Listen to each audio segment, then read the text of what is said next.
हर हर महादेव भक्तों, जय श्री राधे फ्रेंड्स, आप सभी को पता है आज चैत्र माह के शुक्ल पक्ष की कामदा एकादशी है। तो चलिए हम सभी साथ में मिलकर महात्म्य श्रवण करेंगे। उसके पूर्व हम सभी प्रभु श्री हरि के श्री चरणों में एक बार प्रेम से कोटि कोटि नमन करेंगे। मंगलम भगवान विष्णु मंगलम गरुड़ध्वज मंगलम पुंडरीकाक्ष मंगलाय तनोहरि।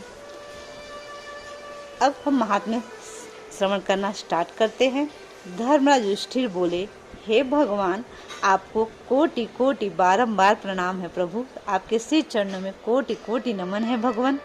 आपसे निवेदन करता हूँ, आप कृपा कर चैत्र माह के शुक्ल पक्ष एकादशी का वर्णन कीजिए। श्री कृष्ण भगवान बोले कि हे राजन, आप एक पुरानी कथा सुनिए जिसको राजा दिलीप से वशिष्ठ जी ने कही थी। राजा दिलीप ने पूछा कि हे गुरुदेव, चैत्र माह के शुक्ल पक्ष की एकादशी का क्या नाम है? इसमें किस देवता की पूजा होती है तथा इसकी विधि क्या है, सो कहिए। महर्षि वशिष्ठ जी बोले, हे राजन, चैत्र माह के शुक्ल पक्ष एकादशी का नाम कामदा है। यह पापों को नष्ट कर देती है और पुत्र की प्राप्ति होती है। इसके व्रत करने से कुयोनि छूट जाती है और अंत में स्वर्ग की प्राप्ति होती है। अब मैं इसका महात्म्य कहता हूँ, ध्यान पूर्वक सुनो। प्राचीन काल में एक भोगपुरी नामक नगर में पुंडरीक नामक एक राजा राज्य करता था। वहाँ अनेकों अप्सराएं, गंधर्व, किन्नर आदि वास करते थे। उसी जगह ललिता और ललित नाम के दो स्त्री पुरुष अत्यंत वैभवशाली घर में निवास करते हुए विहार किया करते थे। एक समय राजा पुंडरीक गंधर्वों सहित एक सभा में क्रीड़ा कर रहे थे।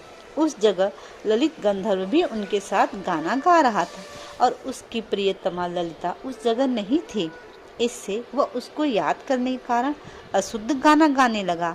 नामराज कारकोट ने राजा पुंडरीक से इसकी चुगली खा दी।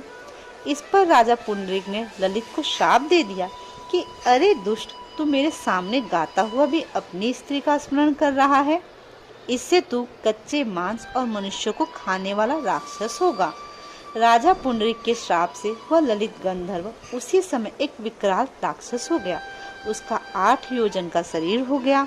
राक्षस हो जाने पर उसको महान दुख मिलने लगे और अपने कर्म का फल भोगने लगा।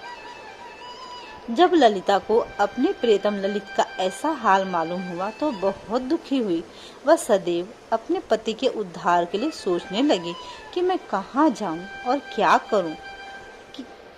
ऐसा सोचते सोचते वह एक दिन घूमते घूमते विंध्याचल पर्वत पर चली गई। उसने उस जगह श्रृंगी ऋषि का आश्रम देखा। वह शीघ्र ही उस आश्रम के पास गई और उस ऋषि के सम्मुख जाकर विनय करने लगी। उसे देखकर श्रृंगी ऋषि बोले, हे सुभगे, तुम कौन हो और यहाँ किस लिए आई हो?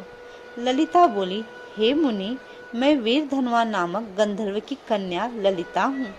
मेरे पति राजा पुंडरीक के श्राप से एक भयानक राक्षस हो गए हैं। आप राक्षस योनि से छूटने का कोई श्रेष्ठ उपाय बतलाइए। तब ऋषि बोले, अरे गंधर्व कन्या ललिता, अब चैत्र माह के शुक्ल पक्ष एकादशी आने वाली है। उसका नाम कामदा एकादशी है।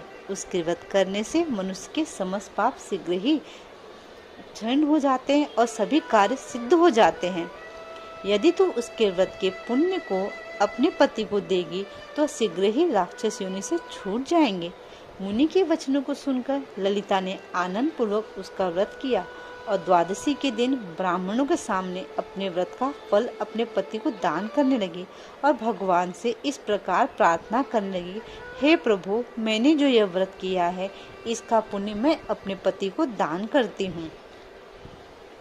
मैं एकादशी का फल देते ही उसके पति राक्षस की योनि से छूट गए और पुराने स्वरूप को प्राप्त हो गए। वह पहले की भांति ललिता के साथ विहार करने लगे। कामदा एकादशी के प्रभाव से ये पहले की भांति अधिक सुंदर हो गए और पुष्पक विमान पर बैठकर स्वर्गलोक को चले गए। हे राजन, इस व्रत को विधि पूर्वक करने से सब पाप नष्ट हो जाते हैं।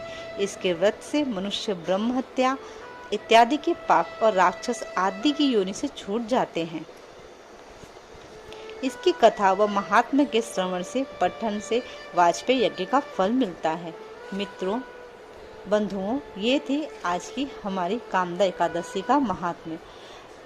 अगर आपने एकादशी का व्रत रखा या नहीं भी रखा है तो मेरी आपसे रिक्वेस्ट है, यदि आपको आंवले का फल मिलता है तो अपने नहाने के जल में थोड़ा सा आंवले का फल डाल करके फिर नहाएं या आंवला डाल करके नहाएं। ऐसा करने से हमारे सभी पाप नष्ट होते हैं। और फ्रेंड्स, आप सभी को पता है एकादशी का हमें व्रत का पारण समय में करना चाहिए। तो मुंबई वालों, आप सभी को 14 अप्रैल के दिन सुबह 6:15 बजे से लेकर के 8:48 तक का जो समय है, ये पारण का अवधि है। तो आप चाहें तो इस अवधि में पारण कर सकते हैं, ये अच्छा समय रहेगा। भक्तों, अगर आपको कथा पसंद आई है तो आप प्लीज़ लाइक करें मेरे वीडियो को, और आप चाहें तो अपने फ्रेंड्स के साथ शेयर भी कर सकते हैं और भी डिवोटीज के साथ शेयर करें, क्योंकि कर भला तो हो भला, इस कॉन्सेप्ट को याद में रखेंगे। चलिए फ्रेंड्स, फिर मिलेंगे अगले वीडियो में। तब तक के लिए जय श्री राधे, हर हर महादेव।